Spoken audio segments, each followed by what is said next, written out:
is made queer, no need to fear. Be tuned, your mind expands today. Summa Made Simple, learn in a fun way.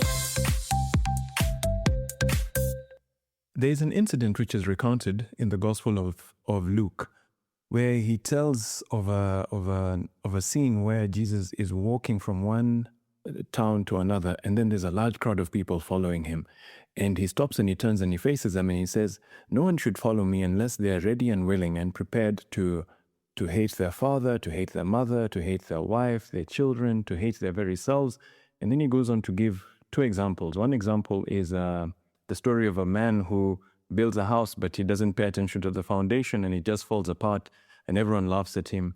And then he also gives another example of a king who there's an enemy who's marching against him. Then the king, he sits down and he counts how many soldiers he has versus how many soldiers the enemy has. And if his soldiers are outnumbered, he better not go to war. First, he has to negotiate peace terms because he's going to lose the war. He just doesn't have enough people. What was Jesus Christ speaking about? He was speaking about the topic that we shall cover today, which is the vice of presumption. Remember, we are still dealing with the virtues around magnanimity and its vices against magnanimity. Presumption is one of the vices against magnanimity. What does presumption mean, and why should it matter to the man on the street? Why presumption should matter to the man on the street is because it is a vice which is very prevalent in the world today, especially when you see people trying to change their nature, when people try to go beyond what is their natural capacity, their natural limit. To find the definition of presumption, we can read through the objections and it will be there. Objection 1, it seems that presumption is not a sin, for the apostle says, forgetting the things that are behind, I stretch forth myself to those that are before. But it seems to savor of presumption that one should tend to what is above oneself. Therefore, presumption is not a sin. And there we have the definition of presumption, to tend to what is above oneself. The second objection I'll skip because it's very similar to the first one, but not without using scripture as a basis, but using the writings of Aristotle, so philosophy as a basis. And then I'll jump to the third objection, and then we shall go into St. Thomas's reply. Objection 3, further the apostle says, not that we are sufficient to think anything of ourselves as of ourselves, quoting 2 Corinthians chapter 3, verse 5.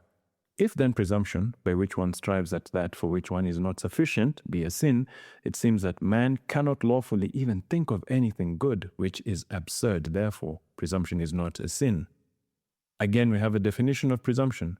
Presumption is that by which one strives at that for which one is not sufficient, for which one is not capable or naturally suited to.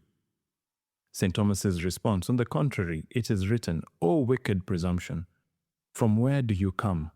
And a gloss answers, so he was quoting Ecclesiastes chapter 37 verse 3, and a gloss answers, from a creature's evil will. Now, all that comes of the root of an evil will is sin, therefore presumption is a sin. I answer that, and this is where he drops some gems. One of the amazing things about St. Thomas that I really appreciate is just how incredibly good of a teacher he is. One of the signs or hallmarks of a great teacher, when they're giving you information, is that an informative lecture, as opposed to a persuasive lecture, is in an informative lecture, someone who's trying to teach you something will repeat the same thing over and over. And each time they repeat it, they go a little bit deeper and add a little bit more and a little bit more to it.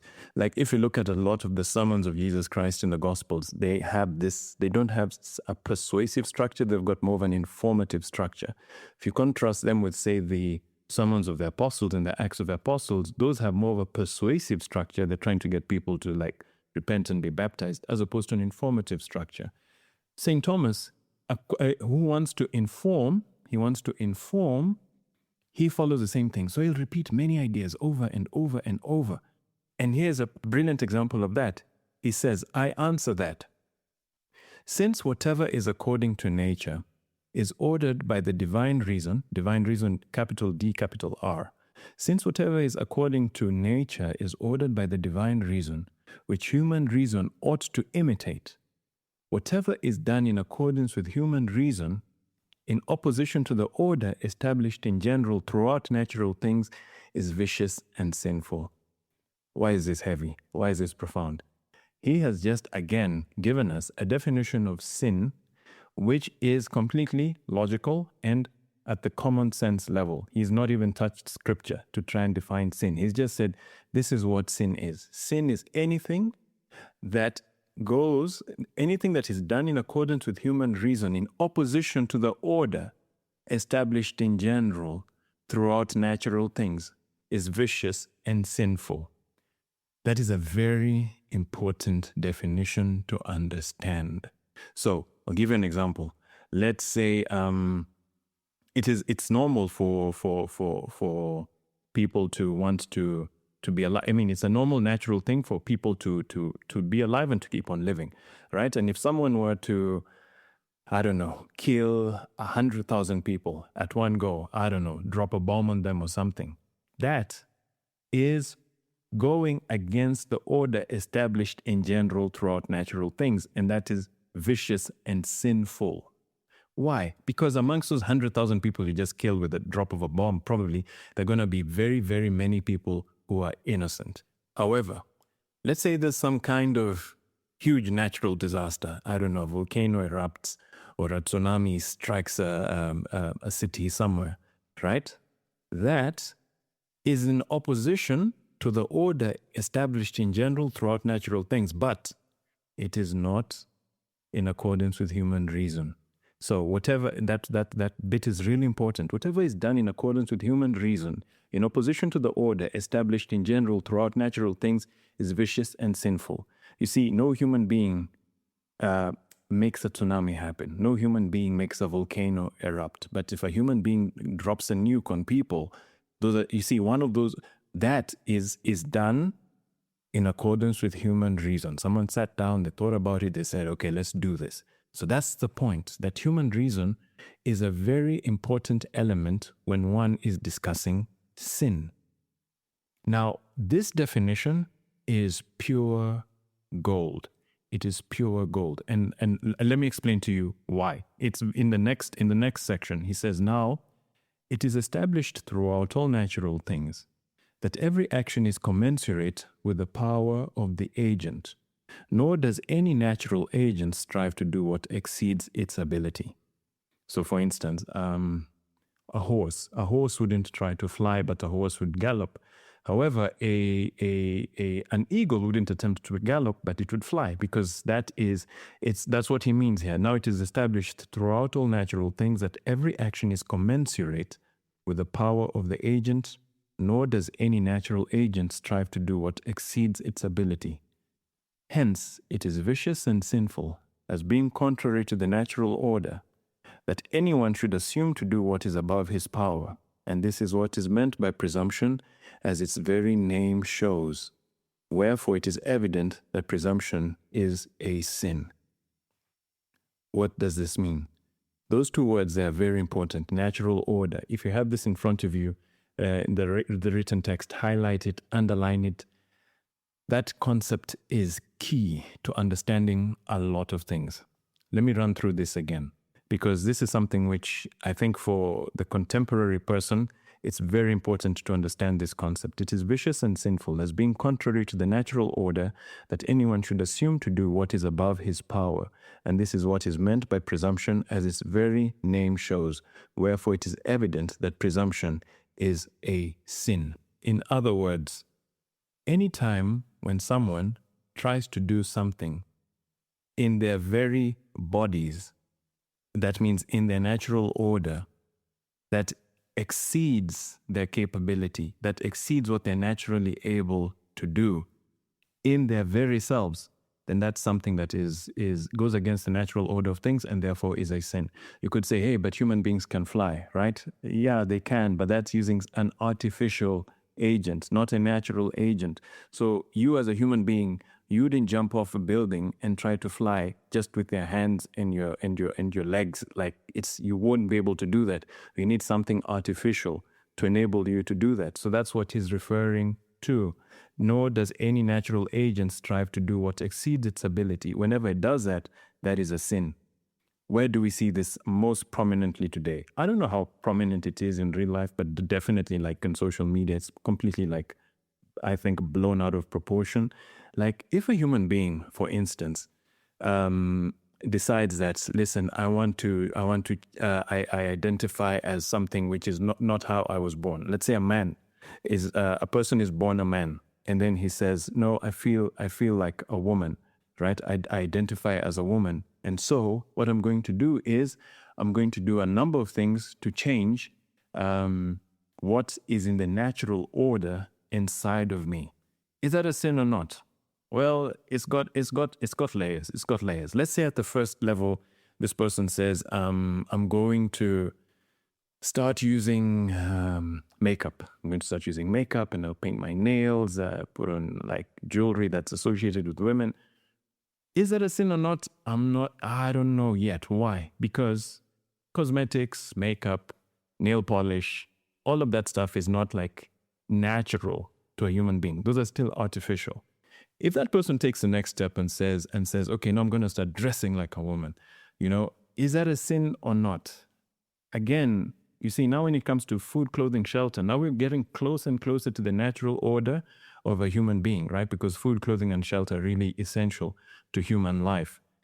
But it will depend on the context. There's some cultures in the world where men and women dress the same. Everyone wears long pants or trousers, or everyone wears these long flowing robes. So again, it would depend now on the context in which he's in. Maybe in Western Europe or countries influenced by Western Europe, men wear long pants and women wear dresses. And if someone, switches that around, then we're starting to enter some really gray areas in terms of going things contrary to the natural order.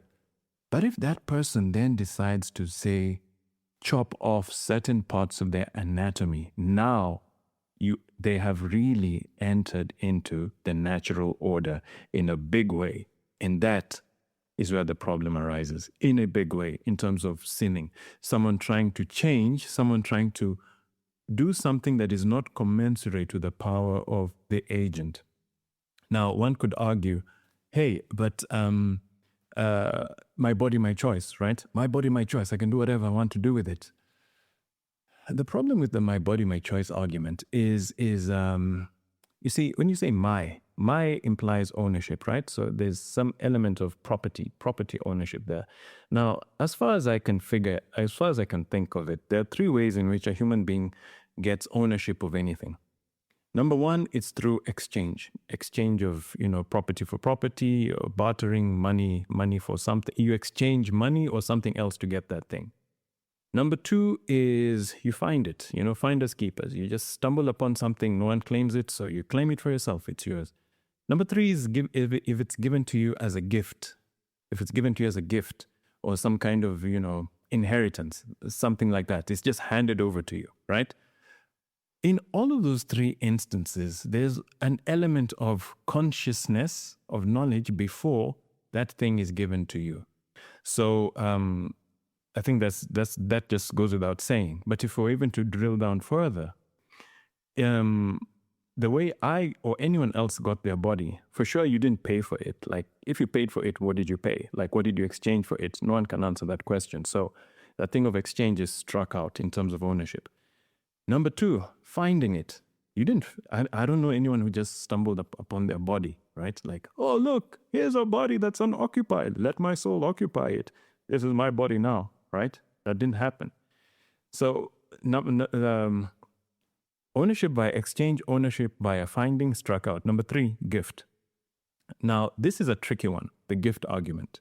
Why is the gift argument tricky? Because there's some people, and these people with a Christian worldview would argue that their body is a gift from God, right?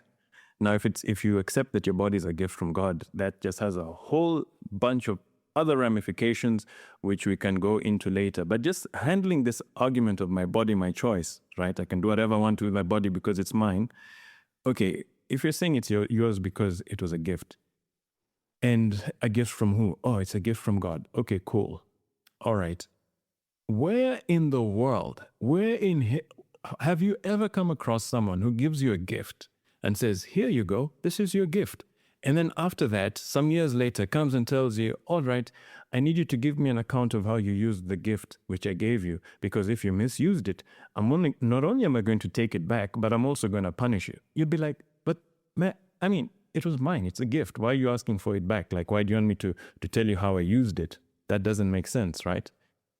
Now, if you're going to adopt a Christian worldview, if you're going to accept the things which are in the Gospels, you realize that all the things that we've been given, many times we're asked to give an account for it. At the end of our lives, we'll be asked, what did you do with the time that you had, the talents that you had, the abilities that you had, the body that you had?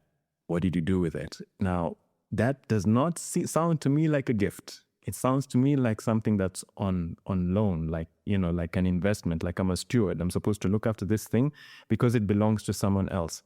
This is why I don't think my body, my choice makes any logical sense. Our bodies are not our own.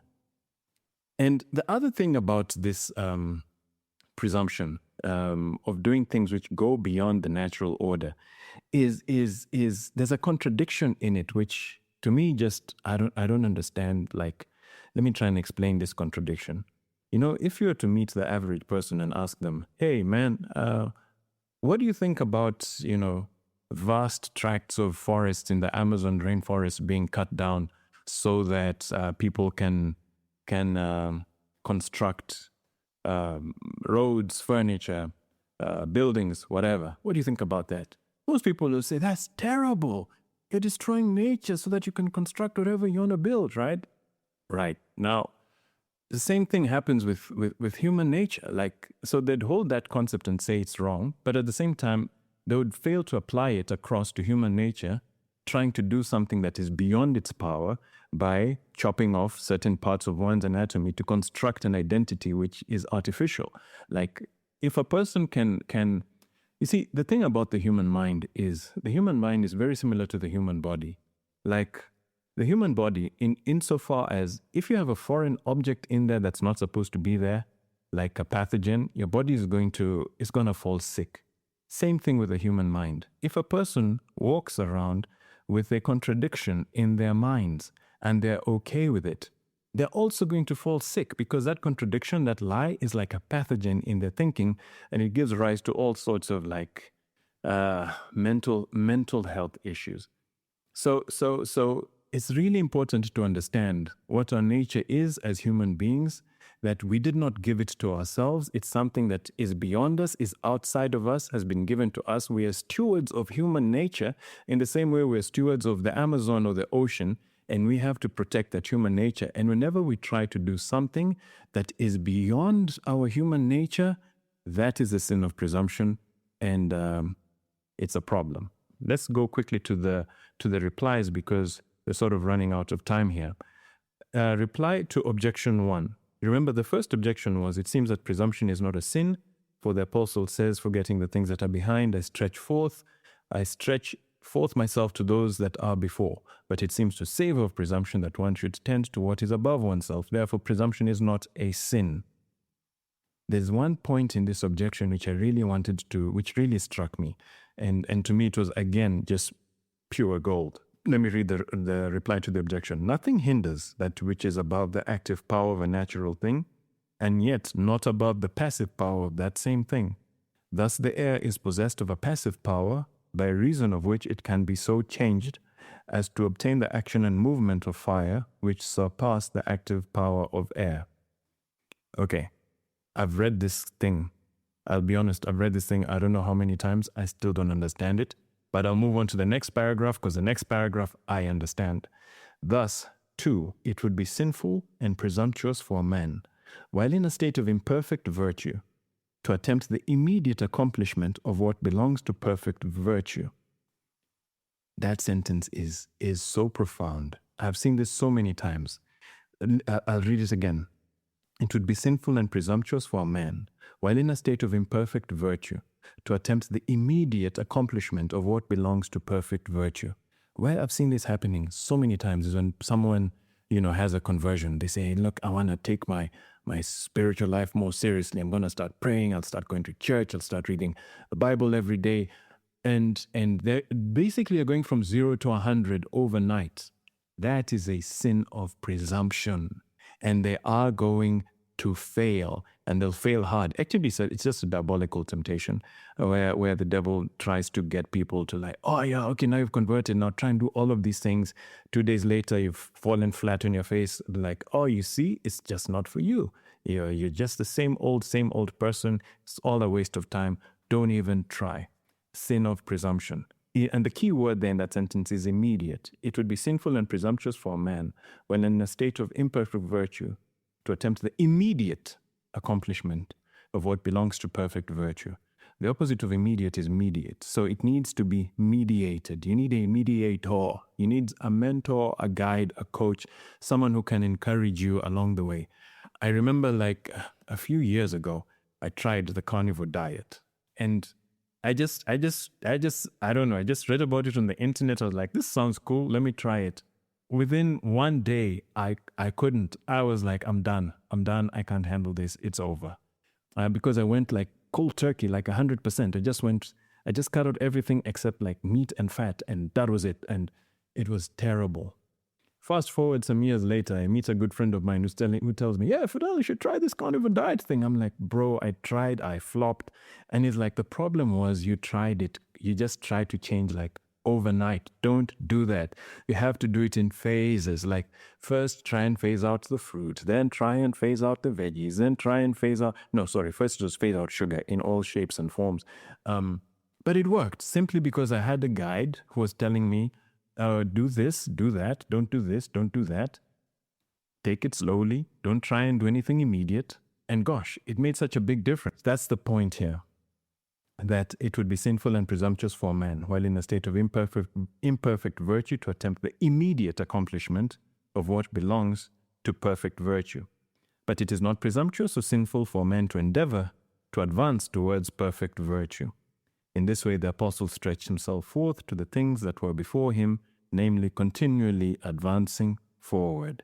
Keyword there is immediate versus endeavoring to advance. So that's another element of presumption. When someone tries to get things done immediately instead of taking the necessary steps and the time. And I'll jump to the third objection, and with that we'll finish this episode. Third objection, if you remember, was, further the apostle says, not that we are sufficient to think anything of ourselves as of ourselves.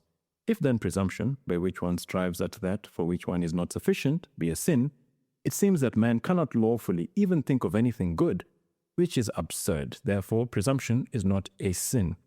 What is the response to this? As the philosopher says in Ethics, Book 3, Chapter 3, what we can do by the help of others, we can do by ourselves in a sense. Hence, since we can think and do good by the help of God, this is not altogether above our ability.